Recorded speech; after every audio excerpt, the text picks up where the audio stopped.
Olá! Olá, havaneiros e havaneiras e havaneiros. A gente está em mais uma edição de entrevistas, né, para a TV Havana. Eu acho que vocês já me conhecem, eu sou a Bruna, eu integro a equipe de comunicação do Havana Futebol e Clube Popular. A gente tem uma série de entrevistas aqui, a gente entrevista alguns jogadores também. Semana passada a gente entrevistou... Sou jogador também. Rodrigo também é jogador. Mesmo? Tô sabendo agora. Eu jogava até botar parafuso no calcanhar. Agora eu só gralho, vou lá, sento no banco, reclamo. Então a gente tem uma série de entrevistas e aí hoje, né, eu tô aqui com a minha bermuda grená, representando o time do Havana, para fazer aí algumas perguntas e ter um bate-papo, né, com o Rodrigo Lima, que eu acho que dispensa apresentações, uma figura muito importante, de muita representatividade. Obrigado. E aí, assim, primeiro de tudo, te agradecer, dizer que pessoalmente para mim é muito, muito importante, relevante ter alguém como você aqui. Eu sei que você talvez não goste muito de puxa-saquismo, ninguém gosta muito, eu acho, né? Que a gente não precisa criar esse desnível. Eu me sinto bem de estar nessa idade, ter trabalhado tanto. Exato. Mas a gente tá tudo junto. Então, mas acho que é isso, é o seu trampo, assim, né? Tudo que você desenvolveu, assim, e os frutos que geraram, assim, né? Uhum. Eu acho que boa parte de nós aqui somos frutos do seu trabalho também. Pô, assim. Não sei o quanto isso pesa pra você. Que grande. Não, eu fico feliz de estar aqui, de ver a estrutura, de ver as ideias fluindo e no lugar que tem que fluir mesmo. A gente pensou em algumas perguntas, né? Mais para falar do livro, que o Rodrigo tem uma participação, que é o Paternagem Punk. Livro aqui que saiu, que ano? Saiu agora? Saiu tem 1 ano e alguma coisa. Eu não sou bom com datas, mas tem um pouco mais de 1 ano e alguma coisa. Assim. 1 ano e alguma coisa. Então, um livro tem vários colaboradores, né? Então, várias pessoas falando sobre São textos de vários pais, de várias regiões do Brasil, de várias... Às vezes até alguma coisa ideológica um pouco diferente. Alguns anarquistas, alguns mais à esquerda, alguns mais esquerda radical, alguns mais progressistas. Mas é muito interessante porque quando os caras vieram com a ideia do projeto, eu nunca tinha parado para pensar sobre o assunto. Porque lá atrás no grupo, com o Fabiano Passos, o Léo Prata, o Fernando... Uma cota, assim. Já tem um bom tempo, eu tô num grupo menor, assim, eles têm um grupão de discussão já há anos. E o livro foi gerado nas ideias desse grupo, assim. Então todo mundo começando a ter filhos, enteados, etc, etc. É muito interessante. Para mim é um dos livros... Eu prefaciei o livro do Jim Lindbergh, do Pennywise, e eu li o livro. É um livro interessante, mas eu acho que essa coletânea de pais sul-americanos vindos de várias classes sociais, de várias regiões do Brasil, tem pais pretos pobres, pais nordestinos, pais sudestinos, pais do sul. Eu acho que isso criou uma... Pra mim é uma das coisas que eu tenho mais orgulho de ter participado, assim. E aí a ideia dessa coletânea de escritos foi coletiva? De onde que surgiu? Cara, eu entrei meio que no meio do caminho, assim. Mas o Fabiano Passos, que é da Estopim Records, que é um cara lá de trás, envolvido com punk em Salvador... Tem o Léo Prata, que é meu patrício lá do Espírito Santo, que eu não lembro qual é a editora dele. Eu acho que é a Edições Analógicas Edições, alguma coisa. E tem um camarada nosso de Curitiba. E aí eles se juntaram e resolveram falar disso. Eu acho que partiu muito do Fabiano e da galera que era pai recente, assim. Como é que a gente faz para fazer diferente? Como é que a gente faz para contar nossa história... contando a nossa realidade e tentando fazer a paternidade ali, o termo per se mesmo, mudar para paternagem, sabe? Então, essa era uma questão que eu queria trazer, assim, né? Porque na introdução do livro... Quem é que faz a introdução? É o Rui. Rui Fernando. É uma das coisas que ele comenta, né? Que ele pontua a diferenciação do termo paternidade para paternagem. Eu queria que você comentasse um pouco disso, assim, como que surgiu o termo e por que vocês pensaram nessa diferenciação? Eu acho que como que eu falei, eu cheguei no meio do processo e o nome paternagem já estava consolidado. Poxa. Mas no meu entender era tirar um pouco o foco de paternidade e patriarcado, né? Como se faz para você ser parte da criação sem ser uma coisa desnivelada, para criar uma certa horizontalidade na criação. Mesmo que em alguns níveis não seja muito possível. Eu que sou pai de uma criança de 8 anos, entendo que durante muitos momentos a minha filha tinha que estar muito com a mãe e eu tinha que estar no entorno ali, eu tinha que ser o lobo que estava no entorno da cria, mas que não podia estar muito próximo. Porque era amamentação, as primeiras noites viradas e etc. Você tinha que estar ali auxiliando, mas eram as duasinhas ali em algum nível. E eu entendi isso como paternagem. Não sei se eu tô falando uma grande besteira. Talvez o Nilo, meu camarada lá de Curitiba, ache diferente, né? Mas foi ali que eu entendi, é paternagem. A gente tem que criar uma horizontalidade. Na ideia de fugir do estereótipo. Fugir do estereótipo de família nuclear. Eu acho que é basicamente isso. E aí, assim, tem uma pergunta que é meio... pra ser nossa, assim. Sim. Adoro essas perguntas. Com 51 anos, adoro. Quando eu falo que é pra ver ou se é pra comer, eu sempre sorrio, sempre rio muito.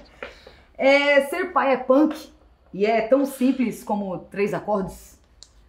Se você é um pai que participa, E se você quer estar junto, não quer terceirizar um tanto de dificuldades, um tanto de construções, é punk. Mas não é 3 acordes, não. Eu acho que eu tô aprendendo piano com a minha filha agora, justamente porque eu sou pai dela. Eu quero saber algumas coisas a mais. Talvez sejam 3 acordes com alguns sustenidos, alguma harmonia e tudo mais. Num país como o Brasil e numa realidade de América do Sul, se você for pegar textos de algumas pessoas aí, você vai ver que é punk, mas não são só 3 acordes. Então não é simples. Sim. Bom, a gente... iniciei falando, e vocês já sabem, né, que o Havana é um coletivo que se fundou tendo o futebol como a sua principal linguagem, né, mas que depois se criou outros braços, né, criou várias outras ações, mas a nossa principal linha, acho que o nosso principal atrativo é o futebol varzeiro, o futebol feminino, né, o clube nasceu como um time de futebol feminino. E aí eu queria saber, assim, se existe essa ligação na criação com a sua filha de futebol, assim, é algo que vocês falam, que vocês participam, ou existe algum contato? A gente fala muito, só que eu como flamenguista e ela como atleta de ginástica do Palmeiras, algumas discussões sobre futebol são bastante complicadas. Ela me ama, ela sabe que ela é a 4ª geração de flamenguistas da família, mas ela tá sempre dentro do ginásio do Palmeiras, tá sempre no clube do Palmeiras e... E ela é palmeirense já? Não fala isso. Eu acho que essa possibilidade não existe, me perdoa. Mas ela tá lá com as amiguinhas e as amiguinhas, você tem que ser palmeirista, tem que ser palmeirense, tal. E ela fala, não, eu faço parte da tradição da família do meu papai. E ela nunca foi num jogo do Flamengo, o que eu acho trágico, mas...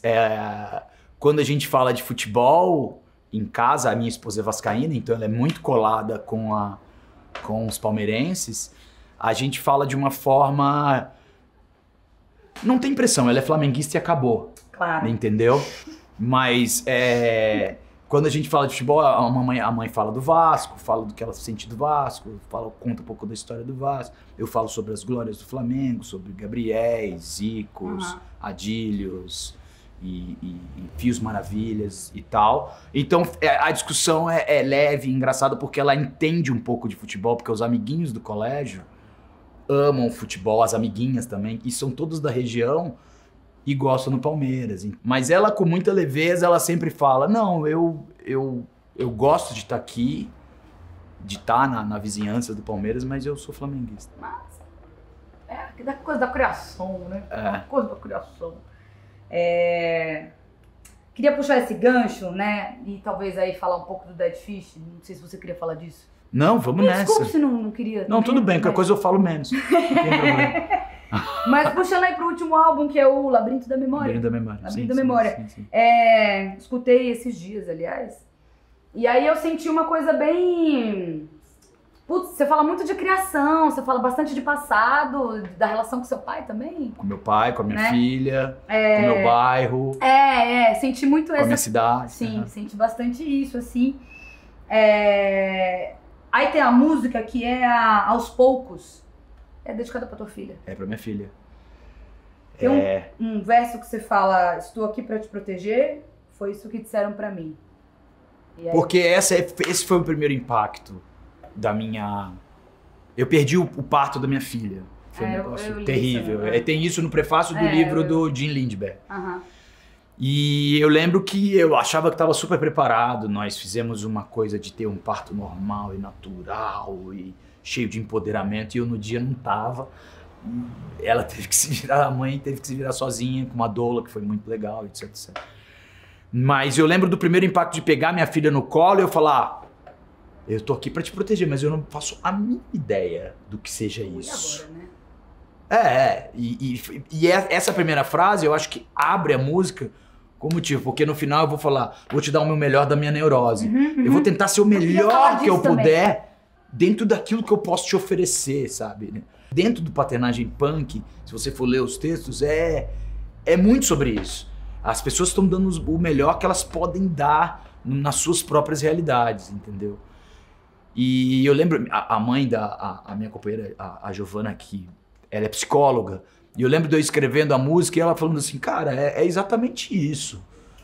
Você não pode dar uma educação suíça, Finlândia. a finlandesa ou super empática, dependendo do território, dependendo da forma com que você foi criado. Existe um entorno, um Sim. meio que... Contexto, né? Assim, Mesmo que às vezes você não queira passar isso para inevitável. sua filha, é quase inevitável. Fazer com que minha filha entenda as ruas, eu acho essencial. E poder entender as ruas de São Paulo não é nada amigável ou simples ou sorridente. E a Em cidade muitos- muito menos. Assim. Exatamente. Na pandemia eu acho que ela entendeu bastante sobre isso. E aí, quando eu falo aos poucos vive-se um pouco, foi porque durante a pandemia a gente ficou trancado e num dado momento a gente foi convidado, cara, a gente precisa distribuir comida pra gente que tá chegando na rua, porque tinha um monte de gente chegando na rua. E aí eu entrei no Ação de Rua.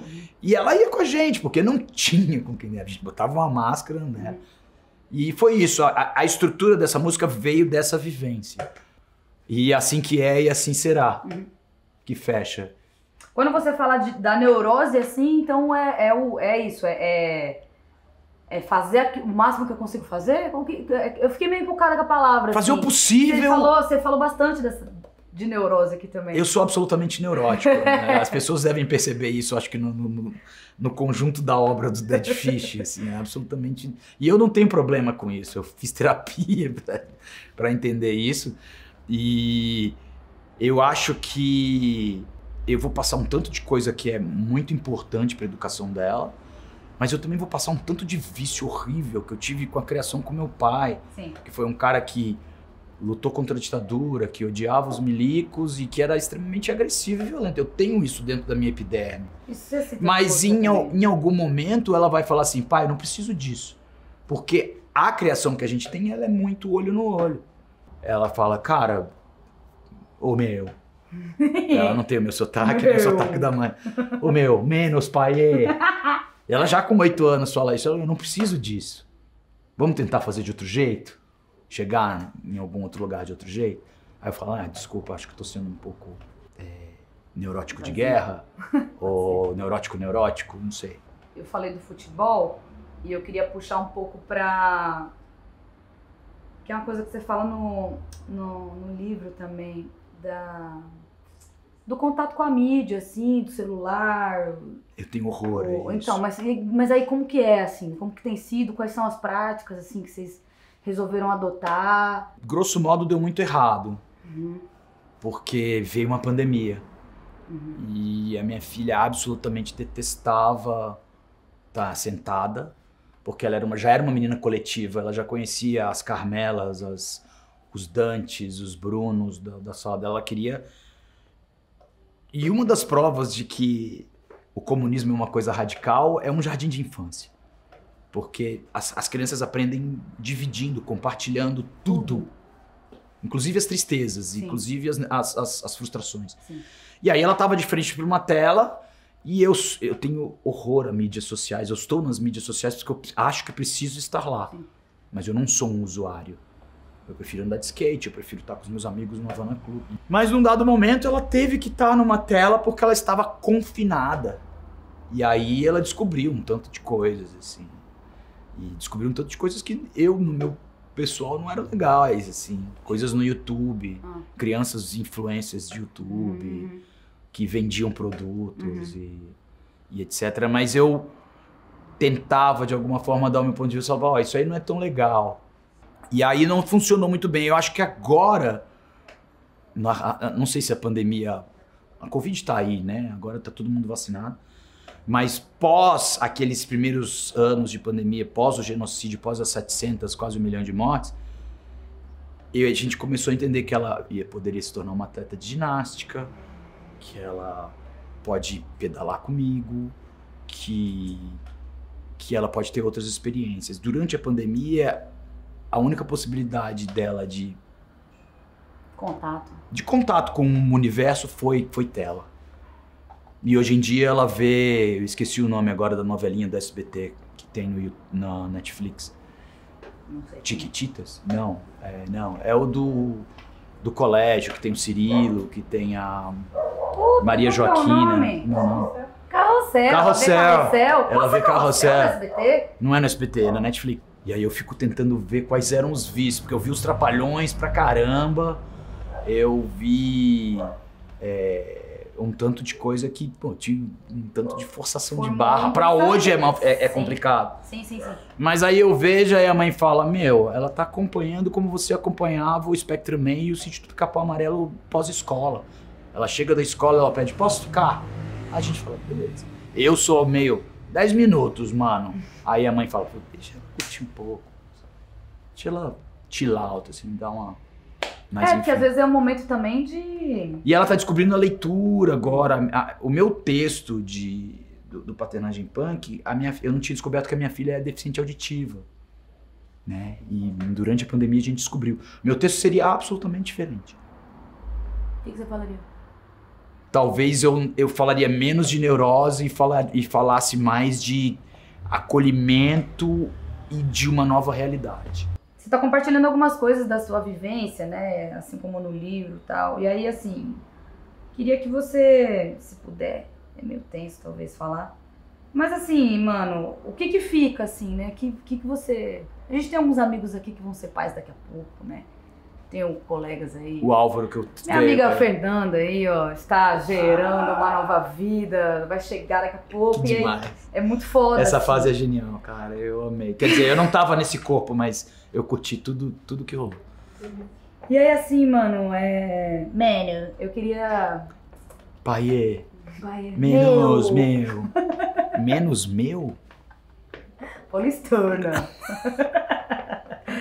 Mas assim, ó, se você pudesse dar uma palavra mesmo, assim, pros pais que estão chegando, assim, papo de repente um conselho, algo que você testou e deu certo, e aí, pô, tem um caminho aqui que acho que funciona, sei lá, assim, algo desse tipo. Eu acho que conselhos é muito diferente, porque cada um vai viver... uma realidade. Ter um filho com uma cabeça. O Álvaro, que veio comigo hoje aqui, ele acabou de ser pai. E é o pai de uma criança pós-pandêmica. E a minha criança é pré-pandêmica. Mas uma coisa que eu aprendi muito rápido e com muita satisfação, fiquei muito feliz de ter aprendido, é que você tem que dar oportunidade de se permitir estar perto, de participar do tipo da frustração, de participar do questionamento, de participar de quando fica dodói e tem tipo, sabe? Porque eu vejo, por exemplo, a educação que eu acho que eu tive do meu pai se afastava. Ficava com a mãe. Ficava muito, e eu fui criado pela minha avó também, porque por uma questão. E aí, quando alguns tipos de frustrações, alguns tipos de questionamentos muito criancinha que você tem que ter um jeito pra falar, assim, ficaram muito na mão da minha mãe e da minha avó. Meu pai era o cara que falava assim, tá doendo, mas bota o tênis aí, vai lá e vai chutar a bola. Depois você reclama comigo. Então, eu entendi que era parte e eu vi uma... Porque você tá ouvindo os sentimentos, as frustrações de uma bebê que às vezes nem consegue verbalizar, sacou? E de uma criança que também ainda não consegue, né? Não consegue explicar o que tá sentindo. Dá nome, né? Exatamente.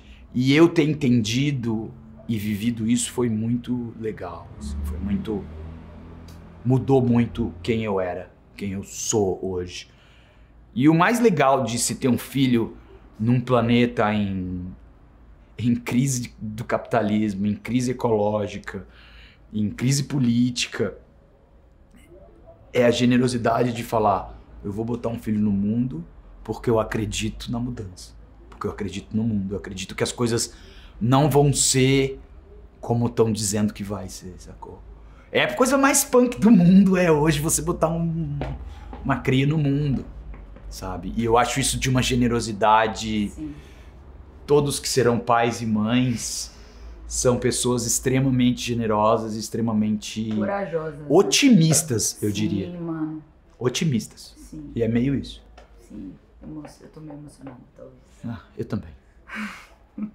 E você falou sobre como essa questão do acolhimento, assim, né? Do acolher os sentimentos e de uma criança, acolher esses momentos, assim, que ela tá mais de uma rebeldia, que não sabe expressar. Eu sou pai de uma menina que tem muita autonomia dos próprios sentimentos, assim. A gente deu muita liberdade para que ela expressasse tudo isso. Nem sempre era a coisa mais legal ver ela expressando todos esses sentimentos. Mas o legal é que você pode, com ela, viver, interpretar e ir para outro lugar. Aconteceu uma coisa muito que eu acho que vai ser bastante autoexplicativo. Eu sou extremamente duro com um tanto de coisa porque eu fui criado para ser muito duro. E teve um dia que ela falou assim, você não pode me tocar. Eu falei, como é que é, guria? Como assim? Eu sou seu pai, cara. Eu que levanto você. Não, você não encoste em mim. Ela tinha 7 anos de idade. Eu falei assim, é? Então eu não vou poder encostar em você. É isso. Eu não tenho mais nada, não posso te dar mais... Não é isso. Não, tudo bem. Então amanhã você, por favor, não me peça isso, não me peça aquilo, e eu não farei a outra coisa. A mãe no meio, querendo me xingar, e tudo bem. No outro dia eu tava chateado, frustrado, eu sentei à mesa, a gente se senta à mesa, os 3. E ela falou assim, papai, você pode me tocar? Você pode me tocar. Eu sei que você não vai me tocar de uma forma ruim. Desculpa. E eu que tinha que te pedir desculpa. Sacou? Por ter sido um cuzão. Um otário, né? Cara, eu sabe, chorei. Chorei igual uma criança. Muito doido. E ela me ensinou. O limite. E os não limites. Ela tá muito mais conectada com uma coisa de todo mundo do que eu. Muito doido, né? E aí vocês vão editar isso aí, porque chorar é muito apelo. Muito apelativo. A gente não tá numa novela da Globo aqui não, bro. Foda-se. Quer falar mais uma coisa, Rodrigo? Obrigado. Que bom que vocês estão aqui. Viva a Havana, viva o futebol, viva nós. Obrigada. Eu espero que vocês tenham gostado. Vou reiterar que é um prazer muito grande, é de uma importância imensa estar aqui. Agradecer a todo mundo da produção e o Léo, o presidente, toda a equipe de comunicação maravilhosa, ao espaço do Havana e que, mano, que a gente fique cada vez mais fortalecido, cada vez mais unido. E eu não consigo mais falar nada. Obrigada. Tchau.